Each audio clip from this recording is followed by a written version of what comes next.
my Choombas, and welcome back to another video. My name is TytheTrainer, and today we're going to be looking at the hip hinge. So we're going to go over kind of what it is, how to safely do it, whether you're lifting or you are just utilizing it for everyday purposes, okay? So I'm very excited for this one, and yeah, let's get right into it. So let's train. All right, before we get started, quickly, what is the hip hinge? The hip hinge is a bend and lift movement utilizing the post-chain muscles such as the hamstrings, the glutes, and the spinal stabilizers. It is a functional movement of life, as it also allows us to get down to low spaces safely and securely. And it translates as a staple in most of the, I guess you could say, exercise realms, such as powerlifting, weightlifting, bodybuilding. You know, if you're utilizing that hip hinge, you're probably doing something along the lines as deadlifts or a version of deadlifts. So, yeah, that is basically what the hip hinge is.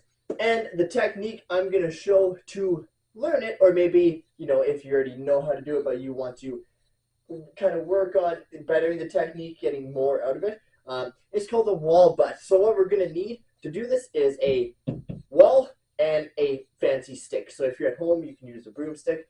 I'm just going to use my training dowel. So yeah, let's get to the wall butt. All right, after you've grabbed your tactical stick and your fancy wall, the first step to the wall butt is we're going to stand right against said wall with our heels touching.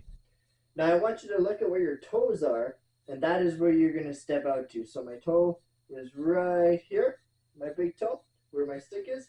Now I'm going to line my heel up where that would be, okay? Now, the stick is going to go across your quadriceps like so, and it's going to stay there. What I want you to think of here is try to pull the stick behind you or into your quads and keep that tension the entire time. At the same time, you're going to have a nice erect or a proud chest. And this is where the wall butt comes in, is you're going to hinge at the hips. You're going to push your bum back until it touches the wall, keeping a nice slight bend in the knee. The straighter the better. And then you're going to slide the stick down your legs. Once you get past your knee, you're going to bring the bum down and you're going to slide down the wall until you're, I guess you could say, just above your foot. From here, we're going to go back up the other way, so we're going to use our chest and our hips to move at the same time. And once we get past our knee, we're going to extend through the hips. So instead of showing it off and pushing the bum out, you're going to imagine kind of a hip thrust and engage the glutes to pull yourself to the start position, okay?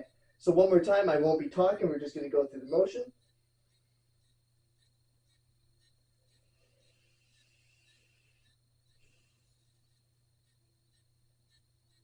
Like so. All right, so there is a couple things to keep in mind when we're doing the wall butt technique.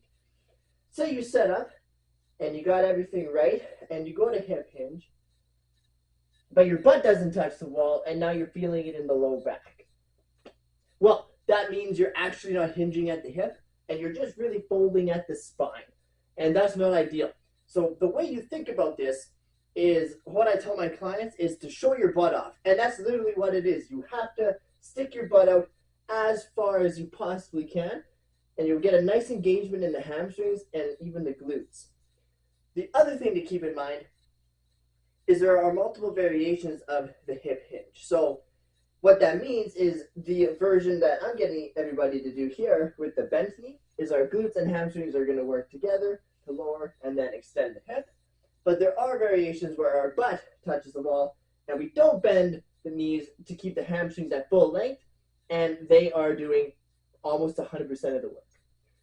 So just keep in mind that there is more than one way to the top of the mountain, but this should give you a general idea on how to safely execute the hip hinge with really good technique, and it will also help keep your spine super safe. All right, Choombas, that brings us to the end of the wall butt technique. Thank you for checking out my video. And I hope that if you're new here, that you learned how to hip hinge and you can apply it efficiently in your training. And if you already know how to hip hinge, that maybe this can help you better your technique and get you a little bit better results. So I hope you guys have a fantastic rest of your day, and I'm looking forward to seeing you in the next one.